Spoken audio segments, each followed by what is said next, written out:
तो आपका practical number 4 RAC का स्टार्ट करने जा रहे हैं, जिसका नाम है identify the different components of house hold refrigerator.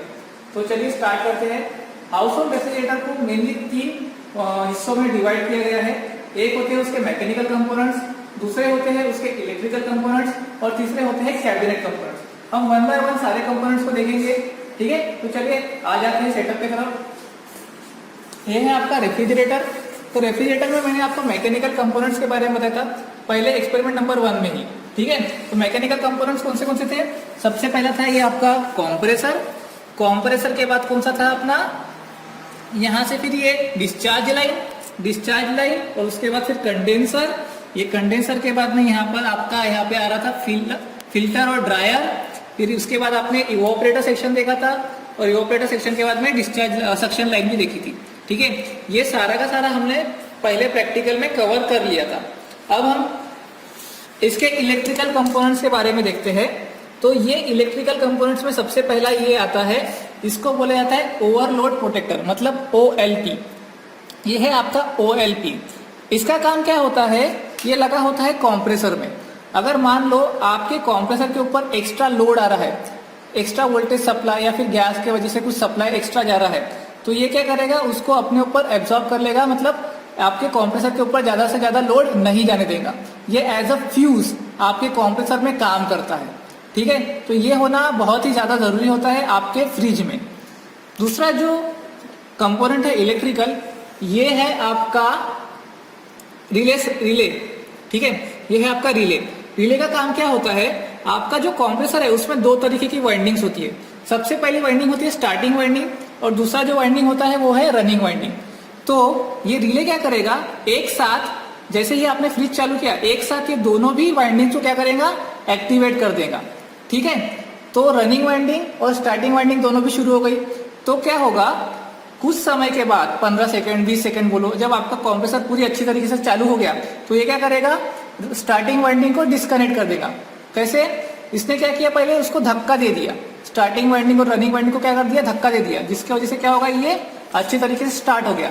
और जब अच्छी तरीके से अपना कंप्रेसर स्टार्ट हो गया, तो स्टार्टिंग वाइंडिंग का कोई काम नहीं है, तो उसको क्या कर देगा, वो डिस्कनेक्ट कर देगा और अपना कंप्रेसर रनिंग वाइंडिंग पे शुरू रहेगा, ठीक है।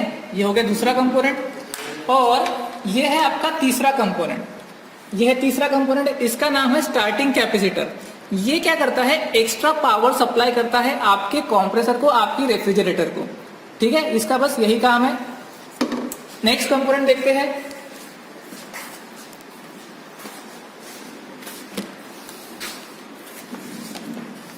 ये है आपका थर्मोस्टेट स्विच, ठीक है।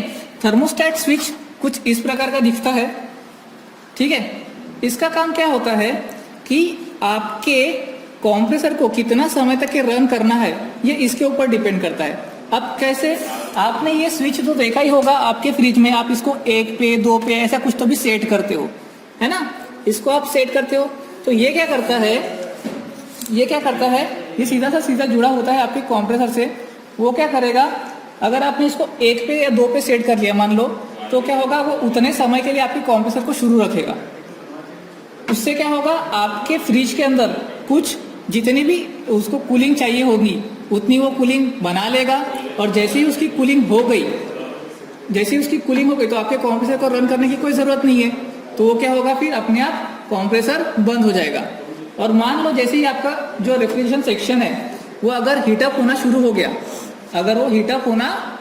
गया, और आपको कंप्रेसर को फिर से चालू करना है, तो वो फिर से इस स्विच के वजह से शुरू हो जाएगा, ठीक है। तो ये काम है आपके थर्मोस्टेट स्विच का। और लास्ट आपका इलेक्ट्रिकल कंपोनेंट है डोर स्विच। इसको डोर स्विच इसलिए कहा जाता है क्योंकि ये डोर से ऑपरेट होता है, आपका डोर बंद होने पे और चालू होने पे। जैसे ही आपने डोर को ओपन किया, तो आपके फ्रिज में एक बल्ब लगा होता है, वो बल्ब क्या होगा, जलेगा, शुरू होगा, ठीक है। और अगर आप मान लो आपका बल्ब शुरू ही रहता है, तो क्या होगा, उसमें हीटिंग पैदा होगी, मतलब कूलिंग बराबर होगी क्या, नहीं होंगी। इसीलिए जैसे ही आपने डोर बंद किया, तो ये अपने आप जो स्विच है वो क्या होना चाहिए, बंद होना चाहिए। तो इसका ये काम है। और जो हमारा तीसरा सेक्शन होता है, तीसरा सेक्शन हमारा कौन सा है, हमारा रेफ्रिजरेशन का